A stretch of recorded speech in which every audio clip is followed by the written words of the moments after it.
सबसे पहले आपका परिचय कराते हैं एक ऐसे शख्स से जो जिंदगी में हमेशा चर्चाओं में रहा और आज मरने के 32 सालों बाद भी चर्चाओं में है, जिसका नाम है ओशो। आखिर कौन है ओशो, चलिए आपको बताते हैं। चंद्रमोहन जैन से अपना नाम बदलकर आचार्य रजनीश करने वाले ओशो का जन्म 11 दिसंबर 1931 को कुचवाड़ा, भोपाल राज्य, ब्रिटिश भारत में हुआ था। 20वीं सदी के चंद्रमोहन जैन से बने ओशो यानी रजनीश ने अपने एकदम नए विचारों से हिला देने वाले बौद्धिक जगत में तहलका मचा देने वाले ओशो से पश्चिम की जनता इस कदर प्रभावित हुई कि भय से उस समय के अमेरिकी राष्ट्रपति रोनाल्ड रीगन की सरकार ने उन्हें गिरफ्तार करवाकर जेल में डाल दिया था और बाद में अंतर्राष्ट्रीय षड्यंत्र के तहत उनको जहर देकर छोड़ दिया गया। आपको ये जानकर हैरानी होगी कि अमेरिकी प्रांत ओरेगोन में उनका आश्रम 65,000 एकड़ में फैला हुआ है। ओशो अपनी जीवन शैली जैसे महंगी घड़ियां, रोल्स रॉयस कारें, डिजाइनर कपड़ों की वजह से हमेशा चर्चाओं में रहे। लंदन के संडे टाइम्स ने ओशो को 20वीं सदी के 1000 निर्माताओं में से एक के रूप में वर्णित किया है। अमेरिकी लेखक टॉम रॉबिन्स द्वारा यीशु मसीह के बाद ओशो को सबसे खतरनाक व्यक्ति के रूप में वर्णित किया गया है। भारत से प्रकाशित होने वाली मैगजीन संडे मिडडे भारत ने गांधी, नेहरू और बुद्ध के साथ साथ 10 सर्वश्रेष्ठ लोगों में ओशो को भी चुना है, जिन्होंने भारत का भाग्य बदल दिया है। ओशो पर किताबें नहीं लिखी जाती हैं, लेकिन उनके सामयिक भाषणों की ऑडियो और वीडियो रिकॉर्डिंग से दुनिया के दर्शकों के लिए प्रसारित की जाती थी और आज भी प्रसारित होती है। जैसा कि ओशो कहते हैं, याद रखें, मैं जो कुछ भी कह रहा हूँ वो सिर्फ आपके लिए नहीं है, मैं आने वाली पीढ़ियों के लिए भी बात कर रहा हूँ। ये तो था ओशो का परिचय। अब आपको बताते हैं ओशो के विवादास्पद कोट्स। संभोग यानी सेक्स पर ओशो ने बहुत विवादास्पद बयान दिए हैं। संभोग से समाधि की ओर उनकी बहुचर्चित पुस्तक है, लेकिन इससे कहीं ज्यादा अधिक सेक्स के संबंध में अन्य दूसरी पुस्तकों में उन्होंने सेक्स को एक अनिवार्य और नैसर्गिक कृत्य बताकर इसका समर्थन किया है। ओशो ब्रह्मचर्य की परिभाषा इस तरह देते हैं, भोग से तृप्त होकर मुक्त होने के बाद होती है। जबकि किसी और संप्रदाय का संत बनना हो तो पहली शर्त ही यही है कि ब्रह्मचर्य का पालन करें। संभोग से समाधि की ओर में ओशो कहते हैं कि सेक्स का विरोध नहीं है ब्रह्मचर्य, बल्कि सेक्स का रूपांतर है। जो सेक्स का दुश्मन है वो कभी ब्रह्मचर्य को उपलब्ध नहीं हो सकता। जिस दिन इस देश में सेक्स की सहज स्वीकृति हो जाएगी, उस दिन इतनी बड़ी ऊर्जा मुक्ति होगी, भारत में हम आइंस्टीन पैदा कर सकते हैं।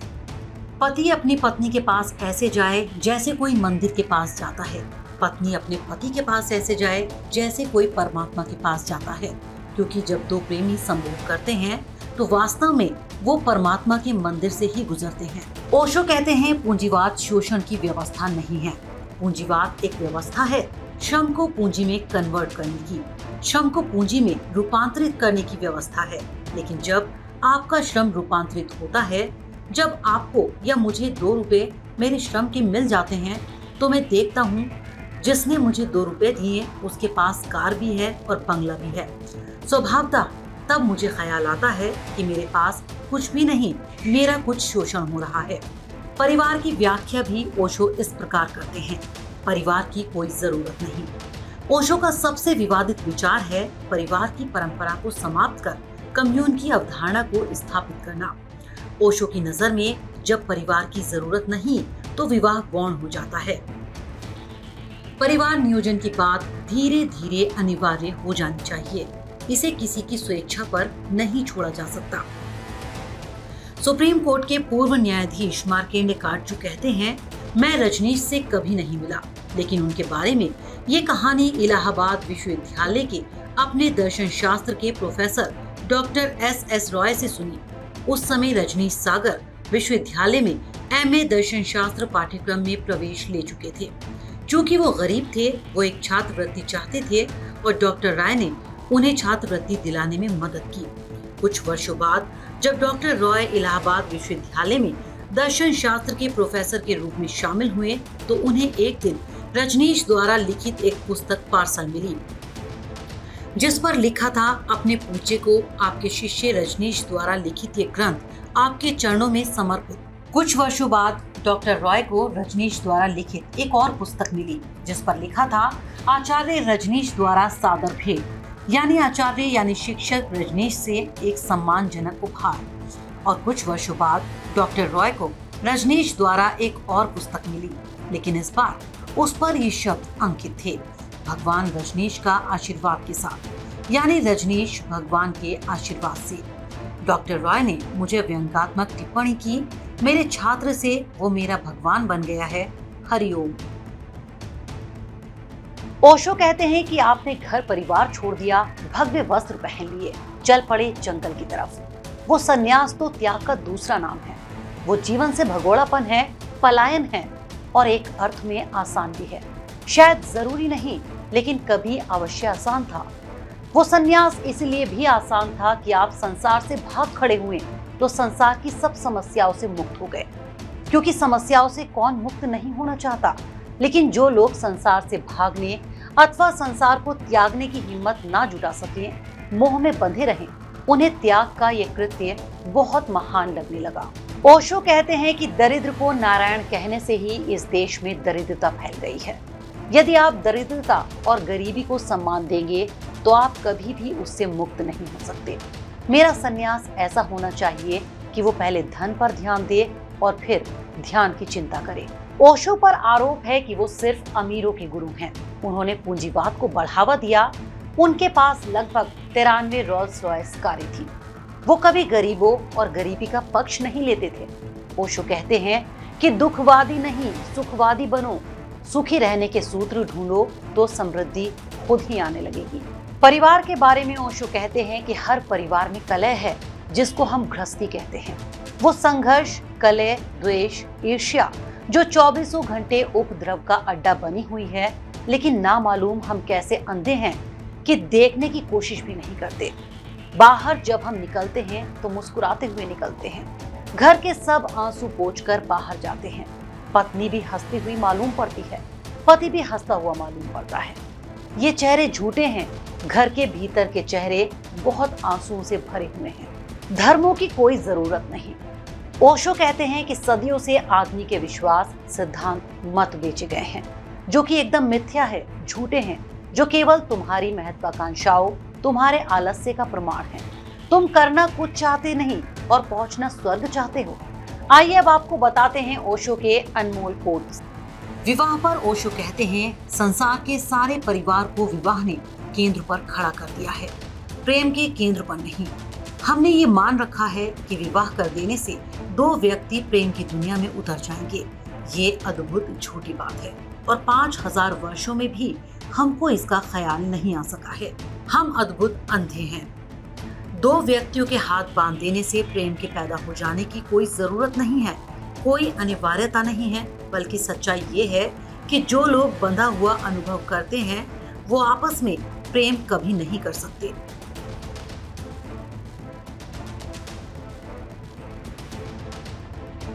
धर्म की साख पर अधर्म का व्यापार। ओशो, सदियों से तुम्हें झूठे विश्वास बेचे गए हैं।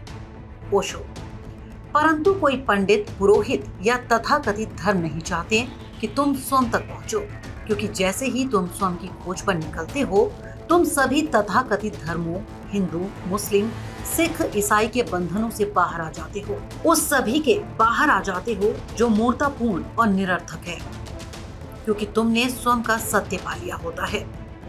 ओशो कहते हैं, ईश्वर नहीं है और अगर है तो उसके साथ सभी तरह का पाखंड जुड़ा रहेगा। पाप, पुण्य, स्वर्ग, नर्क, अवतारवाद, पूजा पाठ, धर्मांतरण, धर्म ग्रंथ, मंदिर, मस्जिद, चर्च आदि सभी तरह के पाखंड जुड़े रहेंगे। प्रॉफिट और धर्म ग्रंथों के बगैर ईश्वर की कल्पना मुश्किल है। ओशो एक विश्व शासन के पक्ष में है और कहते हैं कि सरहदों की कोई जरूरत नहीं, अब ये पागलपन समाप्त होना चाहिए। दूसरे विश्व युद्ध के पहले राष्ट्र संघ ने एक विश्व शासन का प्रयोग करके देखा था, लेकिन वह सफल नहीं हो सका। वह एक दिन वाद विवाद का क्लब बनकर रह गया। दूसरे विश्व युद्ध ने राष्ट्रीय संघ की विश्वसनीयता ही खत्म कर दी, लेकिन उसकी जरूरत अभी भी थी, इसलिए उन्हें संयुक्त राष्ट्र संघ निर्मित करना पड़ा। लेकिन संयुक्त राष्ट्र संघ उतना ही असफल रहा जितना कि राष्ट्र संघ। फिर से वह एक वाद विवाद क्लब बन गया है, क्योंकि उसके हाथ में कोई ताकत नहीं है। वो कुछ भी अमल में नहीं ला सकता। वो सिर्फ एक औपचारिक चर्चा करने का क्लब है। ओशो कहते हैं कि विश्वास नहीं, संदेह करो। धर्म या विज्ञान के रेडीमेड सत्यों से काम नहीं चलेगा। मैं दुविधा की बात नहीं कर रहा हूँ, मैं संदेह की बात कर रहा हूँ। संदेह करोगे तभी सत्य तक पहुँच सकते हो।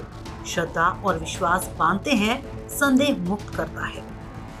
ओशो अपनी पुस्तक शिक्षा में क्रांति और एक एक कदम, क्रांति के बीच आदि तमाम किताबों में दर्ज प्रवचनों के माध्यम से संदेह और विचारों को जागृत करने की बात करते हैं। वो कहते हैं कि किसी बात को मानना नहीं, जानना चाहिए। विचारवान लोग ही जानने के बारे में सोचते हैं। विश्वास से अंधश्रद्धा का जन्म होता है।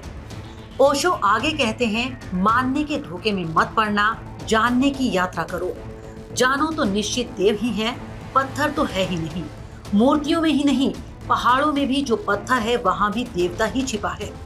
जानने से तो परमात्मा के अतिरिक्त और कुछ बचता ही नहीं है। माना कि परमात्मा के द्वार हर तरफ से खुले हैं, हर दिशा से, हर आयाम से।